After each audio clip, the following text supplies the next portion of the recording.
Hello friends, मैं शंकर स्वागत करता हूं आपके अपने यूट्यूब चैनल शंकर एजुकेशनल अड्डा में।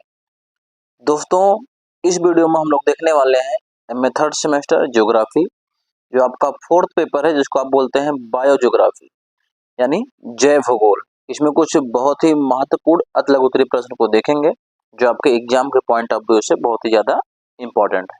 चलते हैं, आगे बढ़ते हैं देरी न करते हुए। चलिए, आपका प्रश्न पहला क्या है कि जैव विविधता क्या है, इसके बारे में आपको बताना है। देखिए लिखा गया है, पृथ्वी पर पाए जाने वाले पौधों, जानवरों, कवकों और सूक्ष्म जीवों सहित, ठीक है ना, अन्य सभी रूपों की विस्तृत श्रृंखला में काफी अधिक विविधता पाई जाती है। इसी विविधता को क्या बोलते हैं? जैव विविधता कहा जाता है। कहने का तात्पर्य है कि पृथ्वी पे जितने भी पेड़ पौधे पाए जाते हैं, जितने भी जानवर पाए जाते हैं, जितने भी कवक पाए जाते हैं, जितने भी सूक्ष्म जीव पाए जाते हैं, इन इन इन सब में क्या होती है? अलग अलग भिन्नताएं देखने को मिलती हैं, ठीक है ना। इन सब में क्या होती हैं? भिन्नताएं पाई जाती हैं। उसी भिन्नता को क्या बोलते हैं भैया? जैव विविधता कहते हैं। आगे क्या लिखा गया है? जीवन के अलावा इसमें उस पर्यावरण को भी शामिल किया जाता है जो इन जीवों का आवास। कहने का तात्पर्य है भैया, इसमें जो है जैव विविधता में उस पर्यावरण को भी शामिल किया जाता है जहाँ ये जीव रहते हैं। आई होप इतना आपको क्लियर हो गया होगा, ठीक है ना। पृथ्वी पर पाए जाने वाले सभी पशु, पक्षी, जानवर, ठीक है ना, कवक और जो सूक्ष्म जीव होते हैं, इन सब में जो भिन्नताएं पाई जाती है, ठीक है ना, इन सब में जो विविधता पाई जाती है, उसी भिन्नता और विविधता को क्या बोलते हैं? जैव विविधता कहा जाता है। ठीक है, चलते हैं, आगे बढ़ते हैं। आगे बढ़ने से पहले मैं आपसे गुजारिश करूंगा, यदि आप हमारे चैनल पर नए हैं तो चैनल को सब्सक्राइब कर लीजिए। और एक काम आप लोग और करते हैं, वीडियो देख लेते हैं लेकिन लाइक नहीं करते हैं, तो कृपया कर लाइक कर दीजिए। लाइक कर देंगे तो हम लोगों का मोटिवेशन बना रहेगा, प्रॉपर तरीके से आपको daily day by day video मिलती रहेंगी। आपके लिए इतनी मेहनत की जा रही है तो इतना तो आपका हक बनता है कि भैया आप लाइक करें। ठीक है, चलते हैं, आगे बढ़ते हैं और वीडियो को पूरा देखेंगे तब ज़्यादा समझ में आएगा आपको। ठीक है, अगला प्रश्न क्या है आपका? जैव भूगोल की प्रमुख शाखाएं कौन कौन सी, उसके बारे में बताना है। तो देखिए लिखा गया है, जैव भूगोल के विस्तृत अध्ययन क्षेत्र तथा आधुनिक काल में इसके तीव्र विकास को देखते हुए मिलर महोदय ने इसको 6 प्रमुख शाखाओं में बांटा है।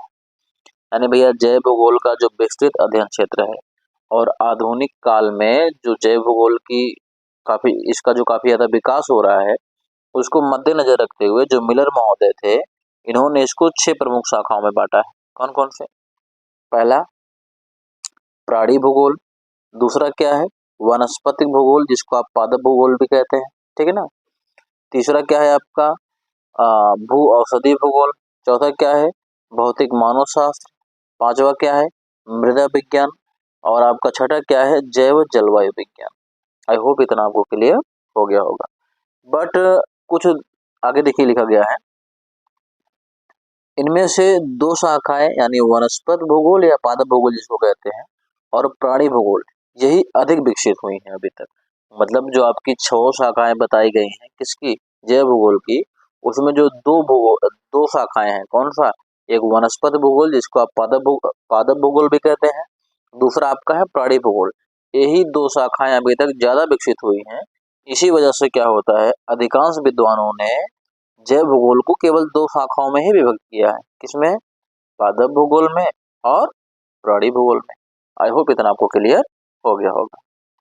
अगला प्रश्न हमारा क्या है? अंत तक बने रहेंगे तो काफी महत्वपूर्ण प्रश्न आपको देखने को मिलेंगे जो आपके एग्जाम के पॉइंट ऑफ व्यू से बहुत ज्यादा इंपॉर्टेंट होंगे, लेकिन अंत तक जरूर देखिएगा वीडियो।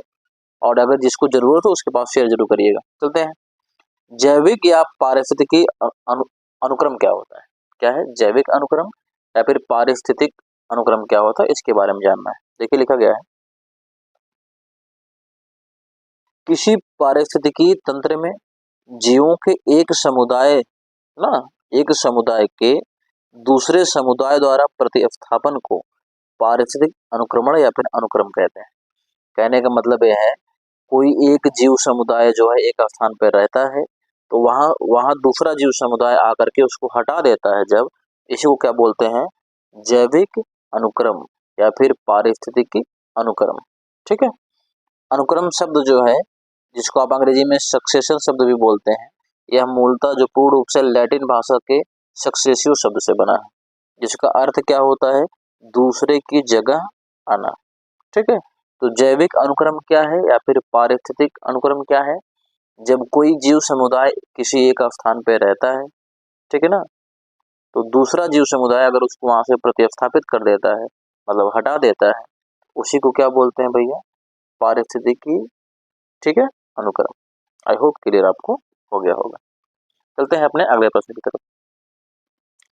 अगला प्रश्न हमारा काफी महत्वपूर्ण प्रश्न है, जैव भूगोल क्या है, इसके बारे में आपको बताना है। तो देखिए लिखा गया है, जैव भूगोल विभिन्न जीवधारियों और प्रजातियों के भू स्थानिक वितरण के कारण और वितरण के प्रतिरूपों और उनमें समय के सापेक्ष यानी समय के अनुसार होने वाले बदलावों का अध्ययन करता है। यानी भैया जो जैव भूगोल है, विभिन्न प्रकार के जीवधारियों और प्रजातियों के जो स्थानिक वितरण है, मतलब कहाँ कहाँ वो रहते हैं, और उस स्थानिक वितरण का कारण जो है, और वितरण के प्रतिरूपों का और उनमें समय के अनुसार हो रहे बदलावों का क्या होता है, अध्ययन किया जाता है। किसमें, जैव भूगोल में। ठीक है, आगे दिया गया है, जैव भूगोल का उद्देश्य किसी जीव के आवास का प्रकटन, किसी प्रजाति की जनसंख्या का आकलन और पता लगाना होता है, यानी आकलन करना और पता लगाना होता है। जरा एक विद्वान के अनुसार देख लेते हैं, वो क्या कहते हैं, HR मिल के अनुसार देखते हैं। HR मिल के अनुसार वो जैव भूगोल की परिभाषा क्या देते हैं। देखिए लिखा गया है, जैव भूगोल जंतुओं और वनस्पतियों के वितरण का विज्ञान है। इतना क्लियर हो गया होगा। क्या है, जैव भूगोल जो है जंतुओं और वनस्पतियों का वितरण का विज्ञान है। चलते हैं अपने आखिरी प्रश्न की तरफ, जो कि काफी ज्यादा महत्वपूर्ण प्रश्न है कि मृदा जीव क्या होता है। ठीक है, इसके बारे में आपको जानकारी लेनी है कि मृदा जीव होता क्या है। देखिए लिखा गया है, मृदा में उपस्थित सभी जीवधारी, चाहे आपके पौधे हों, चाहे छोटे मोटे कीड़े मकोड़े होते हैं, उन सबको क्या कहते हैं भैया, मृदा जीव कहलाते हैं।